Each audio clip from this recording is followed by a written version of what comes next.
तो आइए स्टार्ट करते हैं बायोलॉजी का आपका चैप्टर लाइफ प्रोसेस। देखिए लाइफ प्रोसेस का सिंपल सा मीनिंग क्या है। लाइफ और प्रोसेसेस, देखो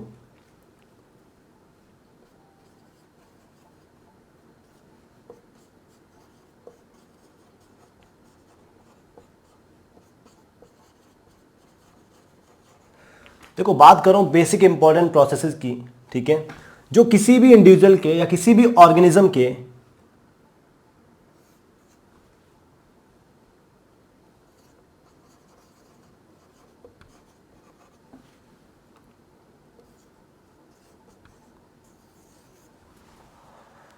तो वो बेसिक इंपॉर्टेंट प्रोसेसेस अपने इस चैप्टर में पढ़ेंगे जो किसी भी ऑर्गेनिज्म की लाइफ को रन करने के लिए इंपॉर्टेंट होती है।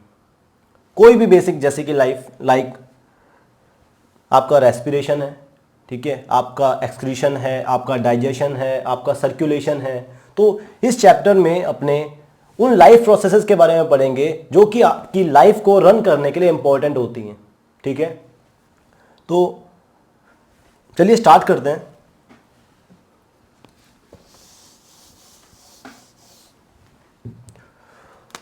तो इस चैप्टर में अपने कैसे पढ़ेंगे, देखो इस चैप्टर की पहली जो बात है वो है न्यूट्रिशन।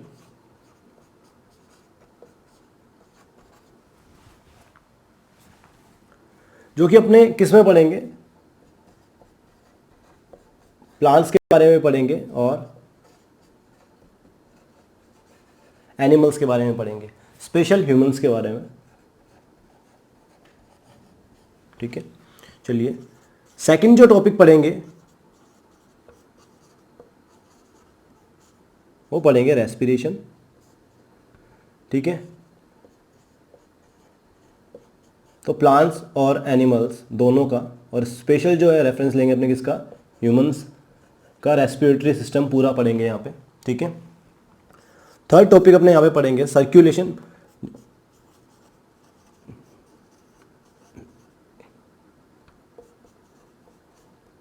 ट्रांसपोर्टेशन।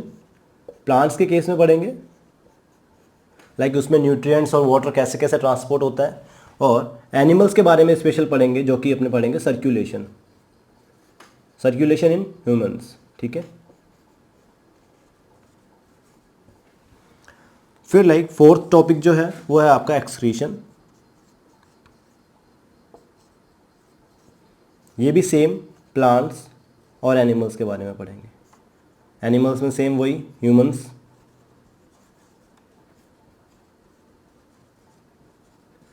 इनके मतलब भी सीखेंगे, और ह्यूमन के जो डाइजेस्टिव सिस्टम है, ह्यूमन का रेस्पिरेटरी सिस्टम, सर्कुलेशन सिस्टम और एक्सक्रीशन सिस्टम जो है, एक्सक्रीटरी सिस्टम जो है वो पढ़ेंगे, ठीक है। तो अपना जो मेन जो पूरा इस चैप्टर के अंदर रहेगा वो ये सिस्टम रहेगा, इस सीक्वेंस से अपने पढ़ेंगे, ठीक है। तो चलिए स्टार्ट करते हैं सबसे पहले न्यूट्रिशन, और इसके बारे में जानते हैं कि क्या टर्म्स है ये, ठीक है।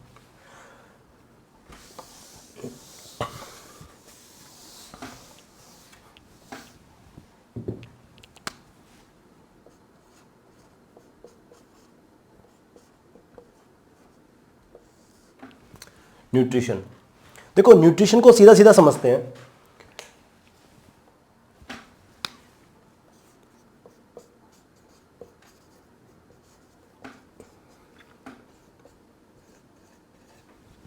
इनटेक ऑफ फूड, न्यूट्रिशन का सीधा सीधा मतलब होता है क्या, ऑब्टेनिंग द फूड, या ऑब्टेनिंग द फूड, फूड को अपने क्या कह सकते हैं,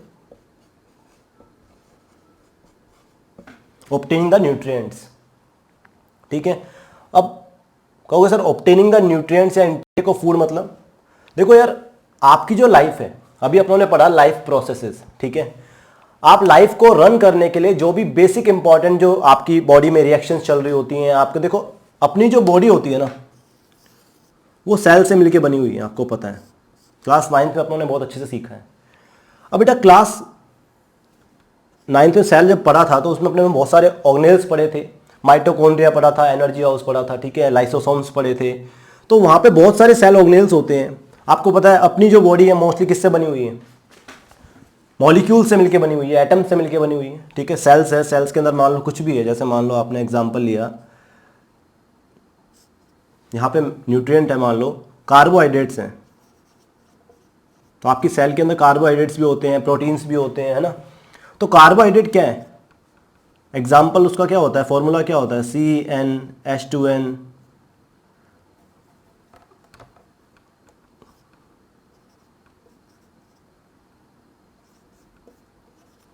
इस तरह से उसका जनरल बेसिक फॉर्मूला होता है। कहने का मतलब कार्बन है, हाइड्रोजन है, ऑक्सीजन है, तो ये आपके कार्बन, हाइड्रोजन, नाइट्रोजन, ऑक्सीजन, ये सब क्या है, डिफरेंट एलिमेंट्स हैं, और एलिमेंट्स आपकी सेल के अंदर प्रेजेंट है, मॉलिक्यूल्स प्रेजेंट है, केमिकल रिएक्शंस अकर होती हैं, ऑक्सीडेशन, रिडक्शन, हर तरह की जो केमिकल रिएक्शंस है वो चल रही हैं, जिसकी वजह से क्या हो रही है, मेटाबॉलिक रिएक्शंस हो रही हैं, एनाबॉलिज्म मतलब प्रोडक्ट्स बन रहे हैं, कैटाबॉलिज्म मतलब प्रोडक्ट्स टूट रहे हैं, जिसकी वजह से एनर्जी रिलीज हो रही है और अपनी लाइफ आगे रन कर रही है। ठीक है, तो ध्यान देना, अब जब ये लाइफ प्रोसेस अपने को रन करनी है तो बेटा हर चीज को चलाने के लिए आपको पता है एनर्जी की रिक्वायरमेंट होती है। ठीक है, और आपको पता है एनर्जी जो है neither be created nor be destroyed, अपने बहुत अच्छे से पढ़ के आए हैं। वही चीज यहाँ पे है, जब तक आपकी लाइफ प्रोसेस, आपकी बॉडी कैसे रन होगी, जब तक आपके पास में फूड नहीं होगा, आपके पास में न्यूट्रिएंट्स नहीं होंगे, आपके पास में एनर्जी नहीं होगी। ठीक है, तो बेटा न्यूट्रिएंट्स जो होते हैं वो जनरली दो तरह के हैं, मैक्रोन्यूट्रिएंट्स और माइक्रोन्यूट्रिएंट्स। मैक्रोन्यूट्रिएंट्स के अंदर कौन कौन सी चीज़ें आती है, कार्बोहाइड्रेट्स, ठीक है, तो आपके कार्ब्स, पूरी टर्म लिखेंगे कार्बोहाइड्रेट, आपके फैट्स या लिपिड्स, और तीसरी जो है आपकी प्रोटीन्स। और आपके जो माइक्रोन्यूट्रिएंट्स हैं उसमें क्या आ जाते हैं, उसमें आ जाते हैं विटामिन्स और मिनरल्स। मिनरल्स में आपके जो भी कैल्शियम वगैरह जितने भी आपके आयंस हैं वो सब आ जाते हैं। अब न्यूट्रिशन समझते हैं। आपने इनटेक ऑफ फूड तो किया, ठीक है, आपने न्यूट्रिएंट्स को ऑब्टेन किया, ठीक है, वो प्रोसेस जिसमें अपने फूड को, न्यूट्रिएंट्स को ऑब्टेन करते हैं, दैट इज न्यूट्रिशन। पर किसके लिए करते हैं, तो नेसेसरी किसके लिए है ये, तो नेसेसरी है आपके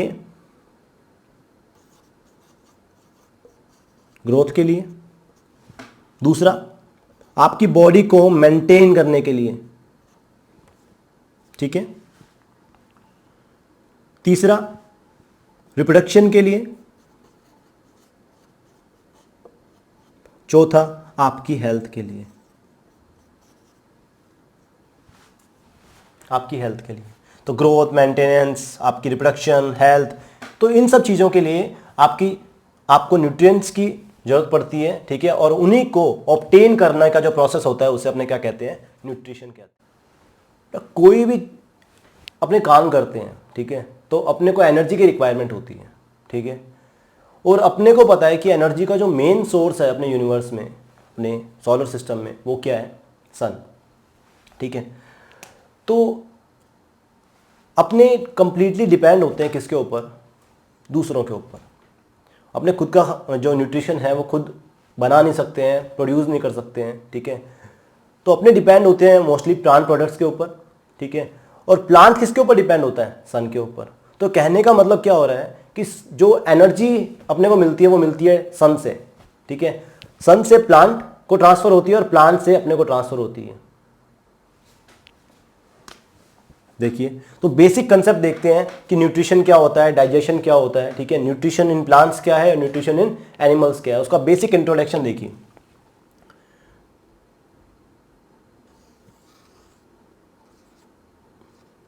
सन, आपको पता है सनलाइट जो है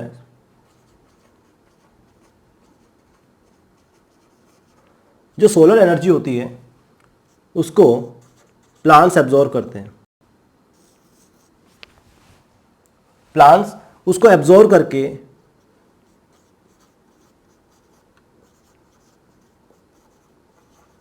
फोटोसिंथेसिस की प्रोसेस के थ्रू ग्लूकोज का फॉर्मेशन करते हैं।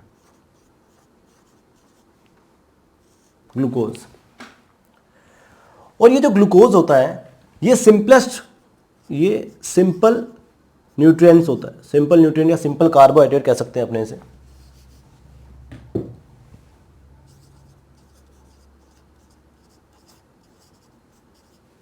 सिंपल कार्बोहाइड्रेट होता है, ठीक है।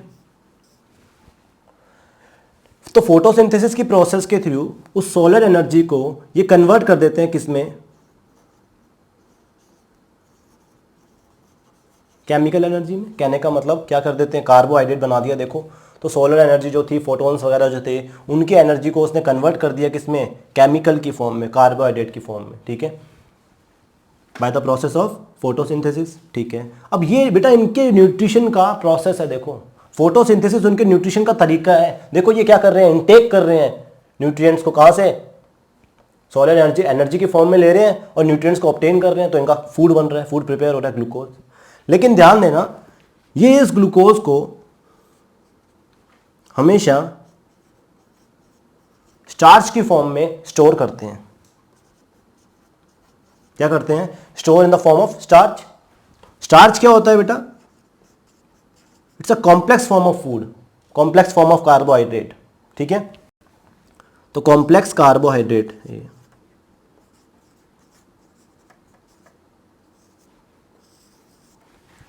अब देखो, अब अपने को पता है कि मोस्टली जो है अपने प्लांट प्रोडक्ट्स के ऊपर डिपेंड रहते हैं, ठीक है। अपने वेजिटेबल्स खाते हैं, अपने फ्रूट्स खाते हैं, जितने भी हैं वो प्लांट प्रोडक्ट्स के ऊपर डिपेंड रहते हैं। और प्लांट में मोस्टली जो फूड स्टोर होता है वो किस फॉर्म में होता है, स्टार्च के फॉर्म में होता है, ठीक है। अब देखो, सो ये ह्यूमन है, ठीक है।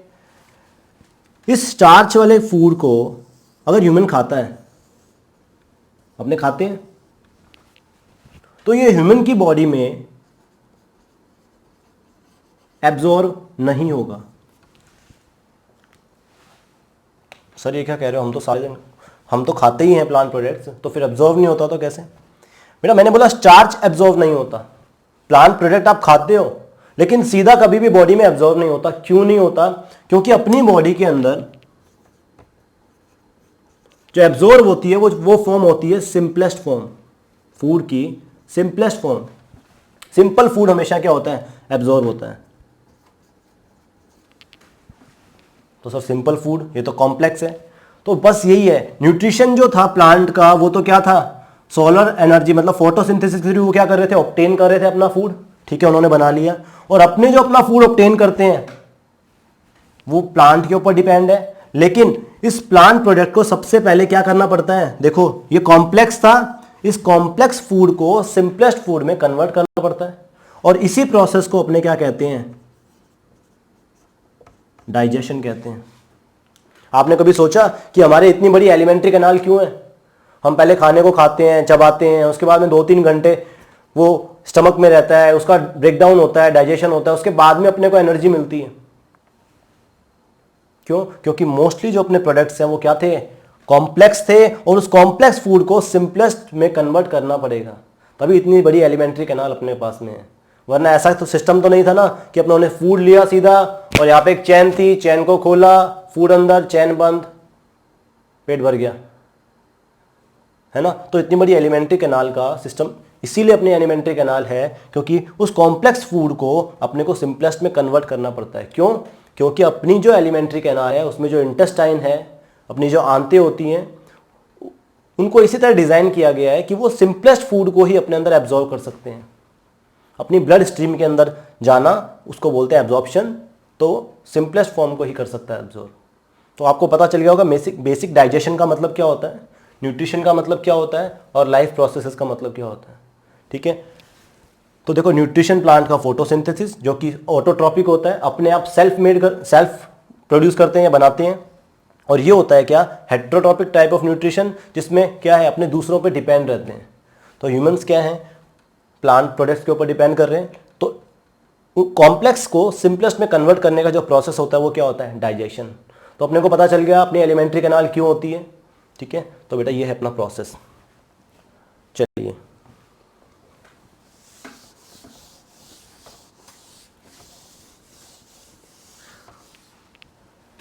तो पता चल गया कि why we need our digestive system, क्यों हमारी एलिमेंट्री कैनाल है। चलिए अब देखते हैं एक नेक्स्ट प्रोसेस का नेम।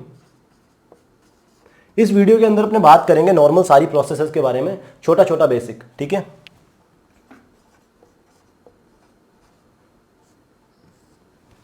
रेस्पिरेशन क्या है, देखो अब सबसे पहले बहुत सारे बच्चों को रेस्पिरेशन का गलत मीनिंग पता है, ठीक है। आप कहोगे जैसे ही रेस्पिरेशन का नाम लेते हैं हमारे दिमाग में एक ही चीज़ आती है, क्या सर, O2 का इनटेक और CO2 का एक्सचेंज, मतलब गैसेस का एक्सचेंज, O2 इनटेक और एक्सहेल करना, कार्बन डाइऑक्साइड को बाहर निकालना, ठीक है।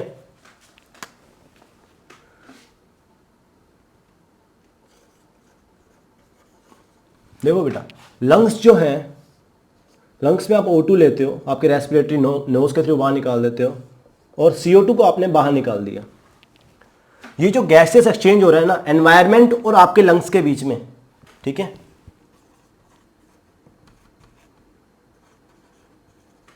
एनवायरमेंट और आपके लंग्स के बीच में जो गैसियस एक्सचेंज है, इस गैसियस एक्सचेंज को बेटा ब्रीदिंग बोलते हैं।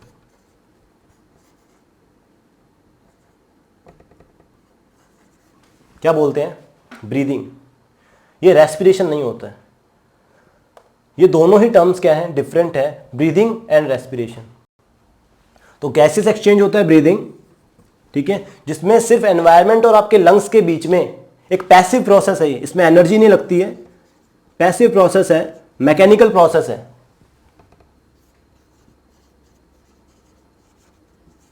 सर मैकेनिकल कैसे, कोई पार्ट्स तो ना लगे हुए हैं, बिल्कुल है। डायफ्राम है, वो सक्शन क्रिएट करता है जिसकी वजह से हवा बढ़ जाती है, प्रेशर यहाँ पे वर्क करते हैं, ठीक है।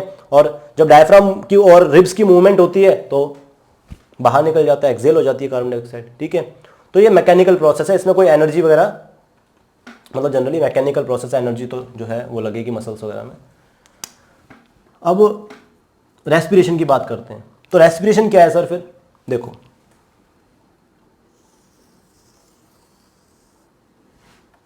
ये सेल है आपकी, ठीक है। अभी अपन ने डाइजेशन की बात करी थी, तो डाइजेस्टिव सिस्टम आपका ये रहा, ठीक है। डाइजेस्टिव सिस्टम से अभी मैंने बोला एब्जॉर्प्शन होता है, तो एब्जॉर्ब होके जो फूड मतलब ब्लड के थ्रू आपकी बॉडी में ट्रांसपोर्ट हो जाएगा। जब सर्कुलेशन पढ़ेंगे तब अच्छे से इसका बारे में जान लेंगे। तो एब्जॉर्ब होके वो ब्लड स्ट्रीम के थ्रू कहाँ पहुंच जाता है, सेल्स या आपकी बॉडी में डिस्ट्रीब्यूट हो जाता है, ठीक है। सेल्स के पास में आ गया, क्या फॉर्म में आया था, अपनों ने ब्रेक डाउन कर लिया था, ब्रेक डाउन मतलब सिंपलेस्ट फॉर्म में कन्वर्ट किया था, कॉम्प्लेक्स स्टार्च को कन्वर्ट कर दिया था ग्लूकोज में, और ग्लूकोज अपनी बॉडी में एब्जॉर्ब हो गया। ये लीजिए, तो अब है ना वो वाली बात है कि आप किचन में हो, आपके पास में आटा है, ठीक है, आपके पास में आटा है, आपने उसको प्रिपेयर कर लिया सब कुछ, लेकिन अब ये आटा पड़ा है आपकी किचन के अंदर, ये सेल आपकी किचन मान सकते हो आप, ठीक है। अगर आपके पास गैस सिलेंडर नहीं है, मतलब आपके पास स्टोव है लेकिन उसमें गैस खत्म हो गई गैस सिलेंडर के अंदर, तो आप क्या गैस स्टोव को जला लोगे, बंद कर लोगे, आग जल जाएगी? तो आग नहीं जलेगी, है ना। क्यों? क्योंकि सर वहां पे क्या है, गैस नहीं है। तो वैसा ही सेम प्रोसेस यहां पे है। ये ग्लूकोज जब तक वेस्ट है अपनी सेल्स में, जब तक इसको गैस नहीं मिल जाती, और गैस कौन सी, O2। कभी आपने सोचा कि ऑक्सीजन लाइफ गैस है, लाइफ गैस है, क्यों है?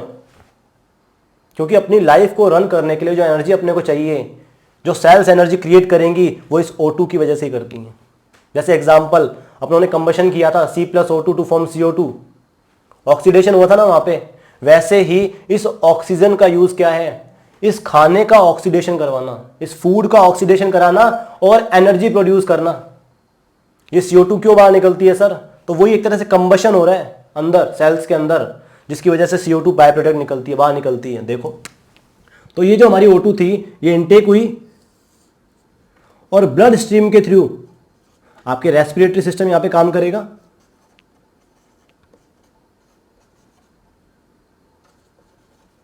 ये आपका रेस्पिरेटरी सिस्टम है, लंग्स तक लिया है। लंग्स के बाद में आपका सर्कुलेशन हेल्प करता है, सर्कुलेटरी सिस्टम हेल्प करता है। यहां पे ये देखो, डाइजेस्टिव सिस्टम को से एब्जॉर्ब करके फूड को ब्लड लेके आया, O2 को भी ब्लड डिसॉल्व करके लेके आया। तो ब्लड क्या है अपना, सर्कुलेटरी सिस्टम।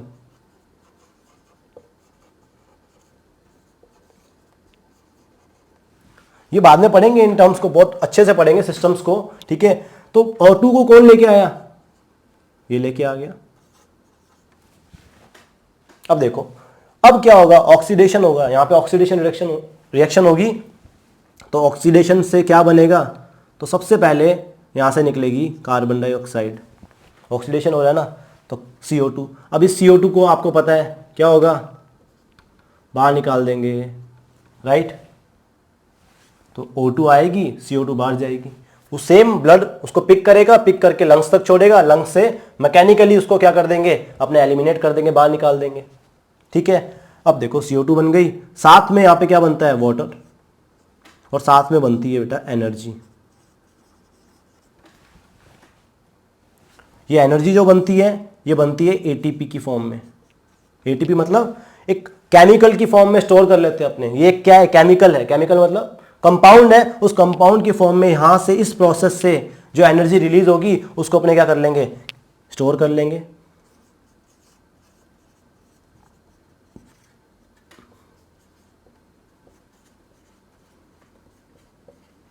इसको एनर्जी करेंसी भी बोलते हैं, एडिनोसिन ट्राइफॉस्फेट को अपनी एनर्जी करेंसी भी बोलते हैं सेल की, ठीक है। चलिए अब देखो बेटा, ये कौन सी प्रोसेस है जिसमें एनर्जी बाहर निकली, इसी को अपने क्या कहते हैं, रेस्पिरेशन कहते हैं।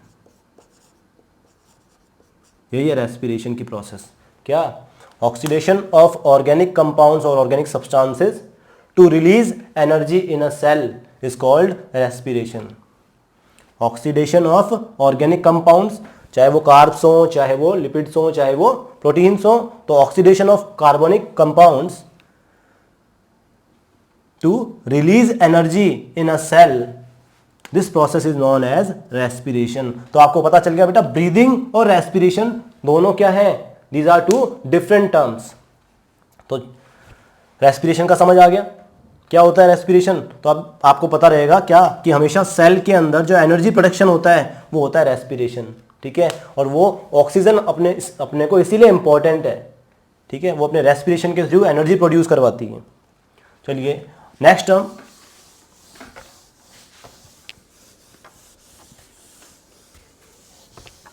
सर्कुलेशन को मैं आपको बता चुका हूं। सर्कुलेशन क्या है, आपकी बॉडी में न्यूट्रिएंट्स को सप्लाई करने के लिए, ट्रांसपोर्ट करने के लिए अपनी बॉडी का मैकेनिज्म है सर्कुलेशन, जिसमें अपने क्या आ जाती हैं, ब्लड वेसल्स हैं, हार्ट है, ठीक है। आपका कार्डियोवैस्कुलर सिस्टम, मतलब कार्डियो मतलब हार्ट, और वैस्कुलर मतलब आपकी आर्टरीज और वेन्स, इसके थ्रू आपकी पूरी बॉडी के अंदर क्या किया जाता है, गैसेस को पहुंचाया जाता है, फूड को पहुंचाया जाता है, और यहां तक कि जो आपके जो वेस्ट मटेरियल बन रहे हैं सेल्स के अंदर, उनको भी वहां से उठा के वापस क्या किया जाता है, एलिमिनेट कर दिया जाता है।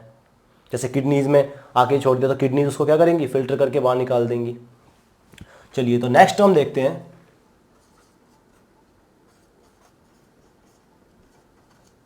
एक्सक्रीशन। ये एक्सक्रीशन क्या है, देखो आपकी बॉडी में क्या है, अपने जब खाते हैं अपने सेल्स, तो फूड के साथ साथ में क्या होता है, प्रोटीन्स वगैरह अपनी बॉडी में जाते हैं, ठीक है। और प्रोटीन की जो जनरल स्ट्रक्चर क्या होती है,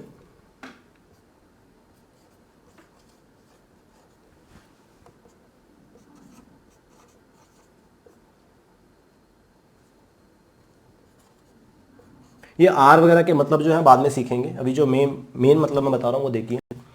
एक्सक्रीशन क्या, जो प्रोटीन्स जो अपनी बॉडी में होते हैं,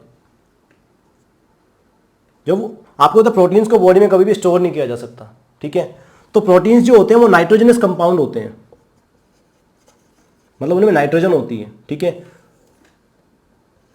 नाइट्रोजनस कंपाउंड है। अब इन नाइट्रोजनस कंपाउंड को बॉडी से एलिमिनेट किया जाता है क्योंकि हार्मफुल होते हैं। तो जो वेस्ट प्रोडक्ट, जो मेटाबॉलिक रिएक्शंस या मेटाबॉलिक एक्टिविटीज के थ्रू जो भी वेस्ट प्रोडक्ट बनते हैं, नाइट्रोजनस कंपाउंड बनते हैं, जो नाइट्रोजनस वेस्ट बनते हैं, एन वेस्ट बनते हैं, उनको बॉडी से एलिमिनेट करने का जो प्रोसेस होता है वो होता है एक्सक्रीशन, ठीक है। अब एक्सक्रीटरी सिस्टम के को अपने पढ़ेंगे बाद में, लेकिन एक्सक्रीशन का मतलब आपको पता होना चाहिए क्या, कि नाइट्रोजनस जो मेटाबोलाइट्स हैं, नाइट्रोजनस जो वेस्ट हैं आपके, उनको बॉडी से एलिमिनेट करने का प्रोसेस क्या है, एक्सक्रीशन होता है, ठीक है। ये हार्मफुल केमिकल्स होते हैं तो इनको बॉडी से बाहर निकाला जाता है, ठीक है। अपने अंदर आपको पता है यूरिन की फॉर्म में अपने जो निकालते हैं, ठीक है, यूरिन कई एनिमल्स अमोनिया की फॉर्म में निकालते हैं, कई उसको यूरिया में कन्वर्ट करके निकालते हैं और कई उसको यूरिक एसिड की फॉर्म में निकालते हैं, ठीक है। तो ये अपने बाद में पढ़ेंगे जब एक्सक्रीशन अच्छे से पढ़ेंगे। तो अभी मैं आपको सिर्फ बेसिक आइडिया दे रहा था इन सारी टर्म्स के बारे में, ठीक है। तो होप आप सबको समझ आ गया हो।